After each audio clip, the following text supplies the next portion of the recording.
Thank you, everybody, for coming to the Aaron Torres Podcast YouTube page. If you could do me a quick favor, see that little subscribe button at the bottom of your screen? Go ahead, click that subscribe button. Really does help our channel grow, our audience grow, and I really do appreciate it more than you know. So click that subscribe button. Appreciate your support. Now, here's the video that you came here for. But to me, the most noteworthy news of Wednesday, it actually came from the world of basketball. Okay, so the SEC, reigning best conference in college basketball, 14 NCAA tournament bids a season ago. They dropped the SEC basketball schedule today on Wednesday. Shout out my guy, Garth Glissman, the associate commissioner of basketball for the SEC. He came on this show a few months ago because if you remember a few months ago, we found out what opponents would be. Texas is going to play these teams. Arkansas is going to play those teams, Missouri, etc. And today, though, we got the actual dates and times of who's going to play, when they're going to play. And you already know Torres has plenty of takes about what that schedule is going to look like. So with that said, let's go ahead and get into the schedule. Before we do, though, I think it's important, in my opinion, to contextualize what we're going to look at, right? It's almost like the college football poll a few days ago, is that a Texas-Ohio State feels big, but when they're number one and number two in the poll, it feels even bigger than it maybe does. And so I bring it up because I just want to kind of contextualize before we start talking about these games, like who do we actually expect to be good this coming season? So let's start with my most recent college hoops poll has 7 SEC teams in the top 25 to begin the season. I'll be transparent. I think there are 3 teams that, in my opinion, have separated themselves off the top. I have Kentucky at number 3 in my way too early top 25. Obviously, a bunch of older players coming in through the transfer portal. You bring back Otega Oweh, who I haven't done my preseason All-SEC team, but I assume Otega Oweh will probably be my preseason SEC player of the year. I think Arkansas, to me, is a definitive top 10 team. Those 4 guys back from last year. You add in a bunch of high-level freshmen, Malik Thomas, Darius Acuff specifically, those big transfers in the middle. And then Florida, to me, is also in that top tier. Now, other people that cover college hoops, they have them like number 1, number 3. I think they're about a top 10 team. I have them at number 11. I don't see Florida as the definitive favorite in this league, but to me, those are the top 3. And then from there, there's a second tier. Auburn, I have at number 18 in my way too early top 25. I would argue maybe a little too low now that Tahad Pettiford is officially back. I have Alabama at number 20, LeBaron Philon there. 22, remember, Sean Miller is now the head coach of the Texas Longhorns. I think they're going to be much improved. Sean Miller coming off a tournament bid at Xavier. And coming in at number 24, the Tennessee Volunteers did lose a lot, but we trust Rick Barnes. He's going to figure it out. So I have 7 teams from the SEC in my way too early top 25. So with that said, let's get to some of my takeaways from the SEC schedule release on Wednesday. First one to me, that first Saturday of SEC play, as the kids say, it's going to be absolute cinema, okay? So listen, we go back to last year. Remember, that opening day of the SEC was unbelievable. Florida at Kentucky. Now, we didn't know Florida was going to be the eventual champion, but that was one of the best games of the regular season. We also had Arkansas at Tennessee, not nearly as good, but clearly 2 teams that made it to the second weekend of the NCAA tournament.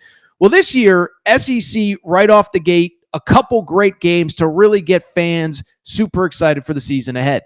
The first one that is of note, we have Alabama hosting the Kentucky Wildcats. Now, to me, that's super important. Now, these 2 teams played twice last year. They're only playing once. And I think, one, it's a metaphor for how tough Kentucky's schedule kind of is, especially early. We'll look at their schedule specifically in a minute. But Kentucky opening at Alabama, that's a tough place to play. You easily could go 0-1. Obviously, from Alabama's perspective, if you're going to play Kentucky, you want to get them at home, and you hope to start off well. So Alabama hosting Kentucky on day 1 is going to be awesome. And then I think the rematch of last year's season opener, Tennessee at Arkansas. Arkansas at that point was pretty banged up. They get blown out and run out of the building against Tennessee. I believe Tennessee was actually number 1 in the country at that point. Remember, Tennessee started the season about 17-0, 18-0. Well, I just bring it back. Arkansas getting revenge maybe at Bud Walton Arena to open the season against the Tennessee Vols. That's take number one. Day one is going to be absolutely awesome. I'll take it a step further. I think that second Saturday, January 10th, is going to be awesome as well. Look at some of these games. So Arkansas at Auburn. So Arkansas and Auburn, those are two teams that are actually playing twice this year. They only played once last year. It was when Auburn was number one. It was at Auburn. It was a game that Arkansas very easily could have won. It was kind of in that moment in time where they had started to turn a corner, but they hadn't quite gotten there yet. Well, now you got to go to the Plains. You got to go to Neville Arena early in the season. And like I said, I have Auburn at number 18. I think Auburn might actually be a little bit better than that. I'll do one more top 25 before the season starts. I think, in April and May, you look at these rosters day over day over day and probably didn't factor in how good I think Tahad Pettiford can be and will be. And so, like I said, I think I'll probably be moving up Auburn a little bit from that number 18 spot. But that January 10th date, Arkansas at Auburn, I think the other game that's worth noting, Tennessee at the defending champion Florida Gators. Remember, these two teams split last year, and I think they were both noteworthy for a very specific reason. One, if you remember last year, Tennessee and Florida played. Florida was good coming into SEC play, but they didn't really get challenged. I think they were undefeated. I think they were 13-0 as a matter of fact, but they weren't really challenged. They didn't play the toughest out of conference schedule.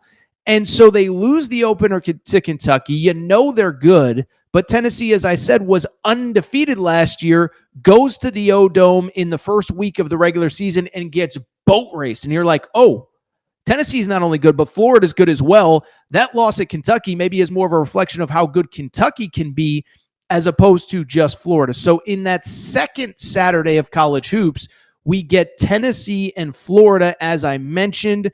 Mississippi State and Kentucky. I think Mississippi State's going to be good. These two programs have actually played a couple really interesting games the last few years. Remember the Josh Hubbard, Reed Shepherd game a few years ago? This past year, it was Ansley Almanor that really blew up at Mississippi State. So this is the first time that Mississippi State's playing in Lexington in a couple years. So that second Saturday to me really stands out. I think as you move your way through January, the last super thing it's all super, but I think you know what I'm trying to say. The thing that stands out, Saturday, January 31st, Bud Walton Arena.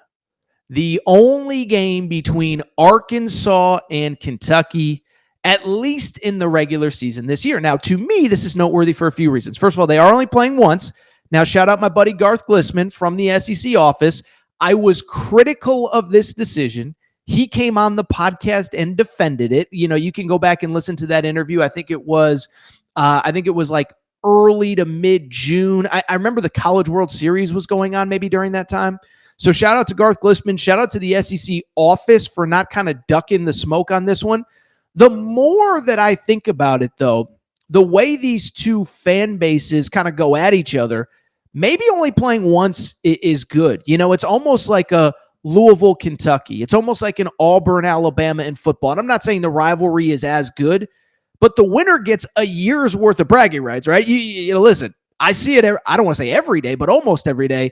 Arkansas fans still hold that game at Rupp Arena last year over Kentucky fans' heads, and there's nothing Kentucky fans can do about it until January 31st of next year in 2026. So only meeting John Calipari versus Kentucky Part 2. And I will give the SEC credit for this. If they're only going to play once, this is the first Saturday with no football in quite a while. Okay, this is the Saturday between the NFC and AFC championship games and the Super Bowl. So the casual sports fan is going to be looking for something to watch like they were last year. We get Cal hosting Kentucky, the bad blood between the two fan bases. Listen, hopefully ESPN makes the right decision and sends game day to Bud Walton Arena this year, because last year I thought they whiffed not having game day at Rupp Arena. But bring it up to say we get one matchup between those two teams, but that is maybe the single marquee game on that schedule. Really quick, while we're on these two teams, I'll say this. I think there's a couple things about the individual teams' schedules that stand out. Let's start with Kentucky. With Kentucky, I'll say this. I don't know that I kind of realized it in real time. They have a brutal schedule, and it's because of the way things shook out. So if you remember last year, they played Alabama twice, they played Tennessee twice, and they played Vanderbilt twice. Okay, so why do I bring it up? I bring it up because you go back to last year, and they played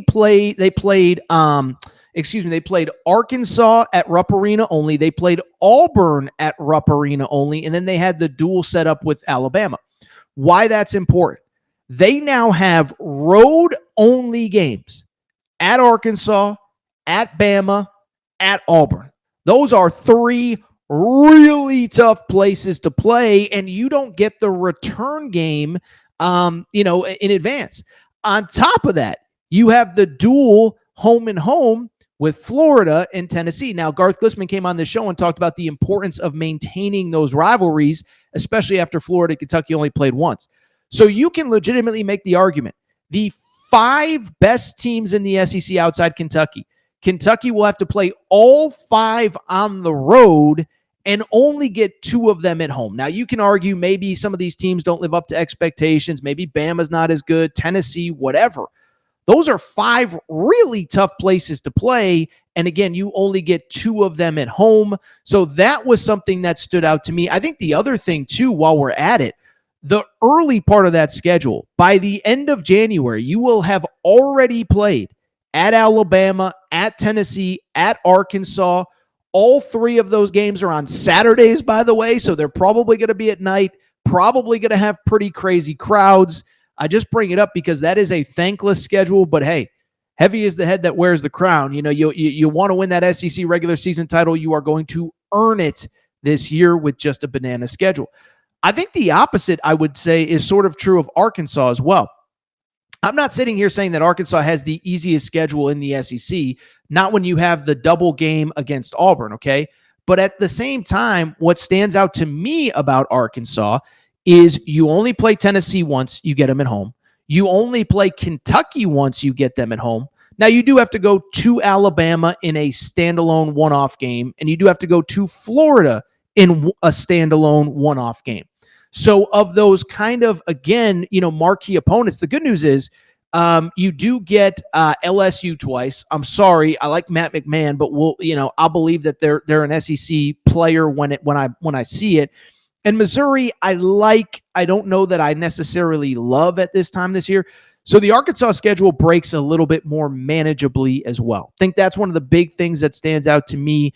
Arkansas getting Tennessee and Kentucky in their only games at home, do have to go to Florida and Bama. But all things considered, it could be much worse. Really quickly, I think the only other thing I'd add, and by the way, you could drop your thoughts, your comments, your whatever in the chat, is that the only other thing that I would add, I think the SEC did a good job on the back half of the schedule, okay? A couple things. One, Valentine's Day's got a couple very intriguing games. Valentine's Day, by the way, fellas, falls on a Saturday this year, so there's a couple intriguing games on that day. The return, Auburn at Bud Walton Arena, Kentucky at Florida. Hey, honey, what are we doing for Valentine's Day? We're going to see Gators hosting the Kentucky Wildcats. There's going to be a lot of young ladies in Gainesville that their Valentine's Day gift is a trip to the O-Dome. Same with the young ladies in Fayetteville that are going to Bud Walton Arena. So the February 14th schedule is very interesting to me. And then I would add, finally, to put a little bow on it, I think the schedule closes with a bang. Florida at Kentucky. Listen, I love everything about the fact this was, remember, for years when Billy Donovan was at Florida. And frankly, if we're going to be honest, the SEC was kind of a 2-team league. It was Kentucky and Florida every year. This was the way the schedule ended. But this year, you get Florida at Kentucky to end the regular season. Auburn at Alabama, so another rivalry game to wrap the year. 2 teams that I think should be good once again. A couple other noteworthy games there as well. Oklahoma at Texas. I'll be honest. I've never been to Austin, was thinking about making a trip. I wish Texas's home schedule was a little bit tougher. They do play Florida in the middle of the year, but they have to travel to Kentucky for their only game against Kentucky. They do play, I believe, at Bama in their only game against Bama, at Auburn in their only game against Auburn. So not a loaded schedule for Texas. But like I said, those are the things that stand out to me. Great opening day, actually a great second weekend. We get that one singular Kentucky versus Arkansas game that I'm fired up for. Florida, Kentucky, I think is going to be two phenomenal games. And overall, man, we're just going to have some fun covering college hoops this year.